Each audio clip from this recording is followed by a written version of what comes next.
स्वागत है आप सभी का हमारे चैनल में। और इस वक्त हमारे साथ बातचीत करने के लिए है सुबोध पासवान, जो कि चतरा का बेटे के नाम से भी जाना जाते हैं। हालांकि हम आपको बताइए राष्ट्रीय युवा जनता दल के प्रदेश प्रवक्ता भी है। तो आइए हम इनसे जुड़ते हैं और जानने की कोशिश करते हैं कि किस तरह से ये झारखंड की राजनीति को देखते हैं। आइए हम जानते हैं।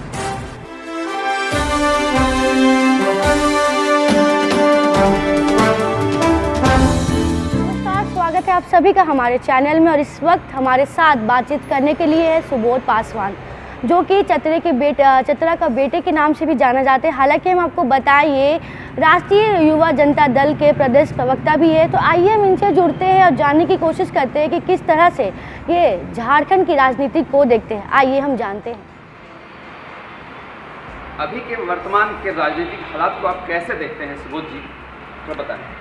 देखिए, हमारा जो झारखंड है, हमारा जो सोनार झारखंड है, लगभग युवावस्था में पहुंच गया है। और बहुत ही काफ़ी हर्ष की बात है कि ये आदिवासी, अनुसूचित जाति, पिछड़ा लोग को, गरीबों लोगों की यहाँ पे सरकार है। राष्ट्रीय जनता दल, कांग्रेस और जेएमएम की गठबंधन की सरकार है।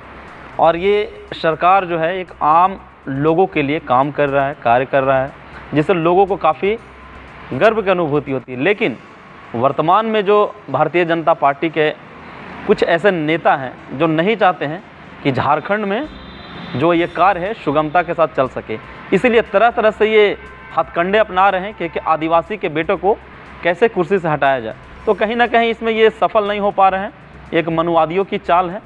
तो हम इसका कड़ी भर्त्सना करते हैं कि जो हमारी जो राज्य की जो व्यवस्था, विधि व्यवस्था, उसको चलने दें और जैसा कार्य चल रहा है वैसा कार्य को चलने दें। अभी हालिया स्थिति में अगर बात करें कि वर्तमान में झारखंड सरकार के द्वारा बहुत बड़ा एक निर्णय लिया गया है 1932 खतियान को लेकर, जिसको लेकर बाजार में पूरा गहमा गहमी है। कुछ लोग इसका समर्थन कर रहे हैं, कुछ लोग इसका विरोध कर रहे हैं। तो आप इसको किस तरह से देखते हैं, थोड़ा विस्तार से बताएं। देखिए, झारखंड जब से बना है, स्थानीयता का तो मुद्दा है ही यहाँ पे, लेकिन सवाल ये नहीं है। सवाल ये है कि 1932 सही है या गलत, ये आम लोगों के बीच में छोड़ दें। हम लोगों का जो कार्य है, जो हम जनता का सेवक है, कैसे जनता के बीच में जाएंगे, इस कार्य को कैसे सृजन करेंगे कि आम पब्लिक को कैसे बेनिफिट्स मिले, सरकार का जो गुड गवर्नेंस है उसको हम कैसे बनाएंगे। सरकार के बहुत सारे कार्य ऐसे हैं जो साड़ी सोबरन हो, चाहे बहुत सारे ऐसे कार्यक्रम हैं जो हेमंत सोरेन एक आम आशा के साथ में जनता के साथ कनेक्टिविटी पैदा कर रही है। कुछ चीज़ें हैं 1932 के बारे में, ऐसा नहीं है कि हम सपोर्ट कर रहे हैं या विरोध कर रहे हैं, लेकिन इसमें बहुत सारे पेच हैं। इस पेच को क्लियर होने दीजिए। हाँ, कहीं ना कहीं हमें खुशी की बात है कि सरकार जो है स्थानीयता के मुद्दे पे काफ़ी गंभीर है। और ये भारत एक लोकतांत्रिक देश है और इस लोकतांत्रिक व्यवस्था में कॉन्स्टिट्यूशन के बहुत सारे आर्टिकल होते हैं, उसको लागू होने दीजिए, फिर हम लोग इस पर विस्तार से बात करेंगे। अभी आप एक युवा नेता हैं, आप झारखंड की वर्तमान स्थिति जो है रोजगार को लेकर, आप युवा होने के नाते आपको ये इस बात की जानकारी होगी कि झारखंड को अलग हुए लगभग 22 साल हो चुके हैं और अभी तक रोजगार का साधन यहाँ पर उपलब्ध नहीं कराया गया है। अभी हालिया में 22वां स्थापना दिवस भी मनाया गया, लेकिन सबसे बड़ा मुद्दा रोजगार को लेकर है। इसको आप किस नज़र से देखते हैं, वो बताएं। झारखंड की जो सरकार है, हेमंत सोरेन जो सरकार है, ये जो गठबंधन की जो सरकार है, ये भैया एक नियुक्ति वर्ष निकाली है।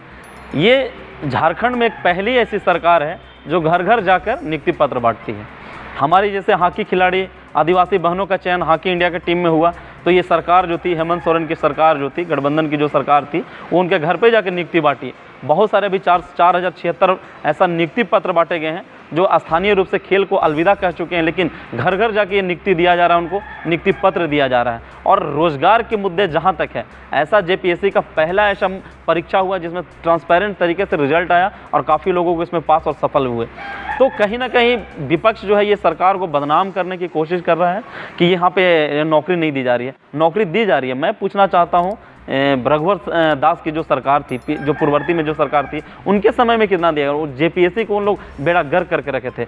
एक जो संविधान के तहत जो संस्थाएं चलती है, उन संस्थाओं को पकड़कर जबरन ऐसा करके पंगु बना दिए थे कि जेपीएससी का एक भी परीक्षा रघुवर दास के कार्यकाल में नहीं हो पाया। तो कहीं ना कहीं ये सरकार जो है बेहतर रूप से कार्य। सुबोध पासवान जी, जैसा कि आपने बतलाया कि लोग आपको वहाँ के चतरे के बेटे के नाम से भी जानते हैं, तो आखिरकार आपने वहाँ क्या कार्य किया जिससे वहाँ के लोग आपको इस नाम से सम्मानित करते हैं?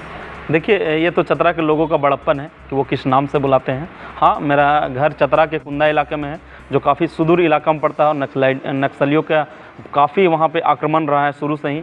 और उस काफ़ी मेरा जो घर है वो जंगल में पड़ता है। और लेकिन मैं वहाँ से निकला, चतरा डिस्ट्रिक्ट में पढ़ाई किया, फिर मैं रांची आया, फिर इंजीनियरिंग की पढ़ाई की, फिर जाकर लोगों के बीच में मैं वहाँ पे कार्य करता हूँ। शिक्षा को लेकर मैं बात करता हूँ, स्थानीय का मुद्दा को लेकर मैं बात करता हूँ। और अभी चाहे कोरोना काल हो, कोरोना काल में हमने काफ़ी मदद किया वहाँ पे, चाहे छठ हो या दिवाली हो या दशहरा हो, मेरा लोगों के साथ डायरेक्ट कनेक्टिविटी रहता है। हर प्रखंड वाइज में मेरे लोग हैं और वो चाहते हैं कि चतरा का जो बेटा है ये हमेशा हम लोग के बीच में जुड़े रहे। तो कहीं ना कहीं उन लोगों का बड़प्पन है कि वो इतना मान और सम्मान देते हैं। इसके लिए मैं चतरा की जनता को बहुत ही शुक्रगुजार हूँ दिल से। जैसे कि आपने बतलाया कि लोग आपको चतरा के बेटे के नाम से भी जानते हैं, तो आखिर आपने ज़िले में, चतरा ज़िले में आपने क्या कुछ समस्याएं देखी है जिसका आप निवारण करना चाहते हैं? देखिए, मेरा जो ज़िला है ना वो काफ़ी ही सोनार झारखंड में एक अग्रणी ज़िला है। मैं मानता हूँ कि मेरे ज़िला में किसी चीज़ का कमी नहीं है, चाहे वो अबरक का खान हो या फिर कोयले की खान हो। हमारे यहाँ 4 ऐसे माइंस है जो काफ़ी मात्रा में कोयला वहाँ पे है। लेकिन यहाँ का जो मुद्दा ये है कि स्थानीय लोगों को रोज़गार नहीं हो पाता, और रोज़गार मिलता भी है तो 3rd और 4th ग्रेड की नौकरियाँ मिलती है। तो मैं बस ये बताना चाहूँगा केंद्र की सरकार को कि आप फिर ऐसा चतरा के साथ आप भेदभाव क्यों कर रहे हैं। अभी जैसा चतरा जैसा इलाका है, कोयला की काफ़ी खदान है वहाँ पर, लेकिन रेलवे परियोजना से नहीं जुड़ा हुआ है। कुछ जगह पर सीमांत सटती है उसका, लेकिन ये उचित नहीं है। तो मतलब जो राज्य जो मेरा ज़िला है, वहाँ से कोयला निकाल कर आप बहुत सारे राज्यों को दे रहे हैं। तो मेरा चतरा ऐसा क्या है कि आप वहाँ भी बिजली का संकट पैदा हो रहा है, रोज़गार का मुद्दे पैदा हो रहे हैं। तो कहीं ना कहीं इस रोज़गार को भरिए, और जितना बिजली आती नहीं जाती है उसका भी एक समाधान कीजिए, रेलवे लाइन से कनेक्टिविटी कीजिए। और चतरा में काफ़ी ही टूरिस्ट की संभावना है, वहाँ एक से एक घाटी पड़े हुए, एक से एक जलप्रपात है वहाँ पे। तो मैं केंद्र सरकार से यह आग्रह करता हूँ कि वो आएँ और चतरा पे विशेष रूप से ध्यान दें, और चतरा को कहीं ना कहीं सोनार झारखंड जो है उसमें एक अग्रणी जिला बनाएं। झारखंड को स्थापित हुए 22 साल पूरे हो चुके हैं, तो आपको क्या लगता है कि झारखंड राज्य में अब तक किन चीज़ों की कमी और क्या कुछ सुधार हो सकता है आने वाले समय में? देखिए, मेरा मानना है ना कि झारखंड जो है एक युवावस्था में प्रवेश कर गया है। तो लेकिन यहाँ पे झारखंड में जब से सरकार रहा है, मैक्सिमम टाइम यहाँ राष्ट्रपति शासन लागू रहा है, और जितने भी समय हो वहाँ पे भारतीय जनता पार्टी की सरकार है। जिस अनुरूप कार्य होना चाहिए उस अनुरूप पे ये कार्य नहीं हो पाया है। बहुत जगह पे ऐसा है कि जिस अनुरूप में डेवलपमेंट चाहिए हो, चाहे यूनिवर्सिटीज़ हो या फिर मेडिकल कॉलेज हो या फिर लॉ कॉलेज हो या मैनेजमेंट का जो कॉलेज है, बहुत जगह पे नहीं बन पाया। अगर हम देखें गौर से तो झारखंड में गिना गुचा ही आपको यूनिवर्सिटीज़ मिलेंगी। तो कहीं ना कहीं ये हमारे केंद्र सरकार की विडंबना है, और जो पूर्ववर्ती के जितने भी यहाँ सरकार रही है, कहीं ना कहीं विडंबना के साथ ये हम लोग का कहना पड़ रहा है कि हम लोग को शिक्षा, जो उच्च शिक्षा है वो प्राप्त करने के लिए कहीं दूर राज्य में जाना पड़ता है। तो इस सरकार से काफ़ी हमें आशा है कि बहुत जल्दी हम लोग को कुछ यूनिवर्सिटीज़ मिलेगी, और हमारा जो बच्चा है झारखंड का वो यहीं पर पढ़कर मतलब शिक्षा प्राप्त करेगा। सुबोध जी, आप चतरा से हैं। चतरा में एक बहुत बड़ा मुद्दा सामने आया है कि चतरा में विधानसभा सीट को लेकर SC और ST सीट को लेकर कुछ उथल-पुथल हुआ है। पहले SC सीट रिजर्व था, अब भोक्ता समाज चला गया है ST में। आने वाला समय को किस प्रकार से आगामी विधानसभा को लेकर आपकी क्या मंशा है, आप क्या सोच रखते हैं? देखिए, ये तो एक संवैधानिक पद है, वहाँ के जो कैटेगरी वाइज जो आते हैं वो शेड्यूल कास्ट के लिए निर्धारित है। तो कहीं ना कहीं अभी जो निर्वातमान जो है हमारे मंत्री जी, वो शेड्यूल कास्ट में शेड्यूल ट्राइब में भले चले गए हों, लेकिन अभी वहाँ से एक कोटा प्राप्त डिस्ट्रिक्ट है वहाँ पे।